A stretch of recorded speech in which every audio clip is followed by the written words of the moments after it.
All right, back for another beer review, and today I'll be reviewing yet another beer from the Abita Brewing Company, and they're out of Abita Springs, Louisiana, and this is their Turbodog. So they're calling this one a brown ale that comes in at 5.6% alcohol by volume, 28 IBUs at the time of review. And this bottle is approximately 4.5 months old. So I had this beer for the first time back, I think it was in 2012, and I remember just being enamored with it because it tasted like a Heath or a Score bar in beer form. I just loved the chocolate and toffee vibe to this one. And I haven't had it in a hot minute, but this was one of the first brown ales that I really enjoyed. I think I gave it a 4 out of 5 back then. So I'm hoping that it's just as good as I remember it being. They have a spiel here on the back. It says Turbodog is a dark brown ale brewed with pale caramel and chocolate malt and Willamette hops, or Willamette. This combination gives the brew its rich body and color and a sweet chocolate toffee-like flavor. So that's what I remember about this one. And yeah, I'm here for it. So this is the last shelfie beer I'm reviewing for the month of April 2023, and hopefully we go out with a bang here. I should be back with a new crop for May very shortly, but in the meantime, let's see if this lives up to what I remember it being. Again, I didn't think this was like a super amazing or anything, but for a brown ale, yeah, it was really good. I really dug it. It was just super enjoyable. And I don't love brown ales.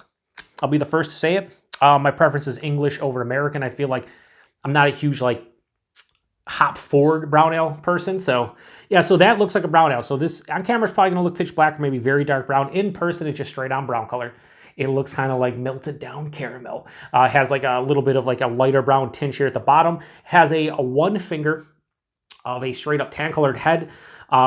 Creamy looking. Yeah, can't see through it. Plays the role of a brown ale. Let's get a nose. Very nice. So yeah, I'm getting like baker's chocolate, darker chocolate, not super sweet chocolate. There's toffee, there's caramel, there's a little bit of molasses. There's a nuttiness here. Like almost like a walnut. Or like an almond. And there's a little bit of like a toasted kind of like brown bread quality. Over top of that, there's like an earthy kind of hop character as well. Yeah, I'd say earthy, maybe a touch floral. It just smells pretty damn good. It smells like a well-balanced brown ale. Like I'm not getting any astringent aromas. There's enough sweetness or perceived sweetness mixing in with that earthy kind of bittering note that will probably be on the palate. Yeah, it smells really good. Let's get into it. Cheers, everyone.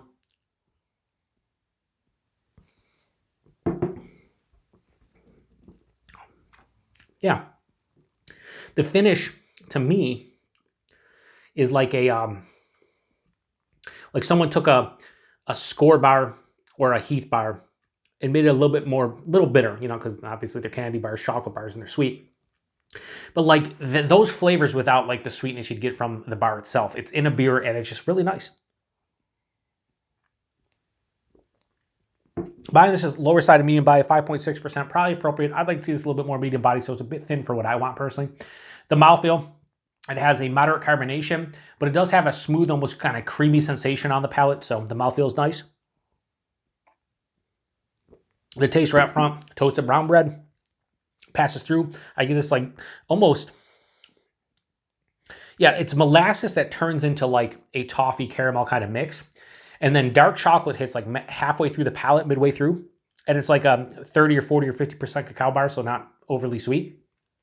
And then finishes with this dry, nutty sensation, like again, a walnut, an almond, something in that realm. And it also has an earthy kind of floral tone too from the hops.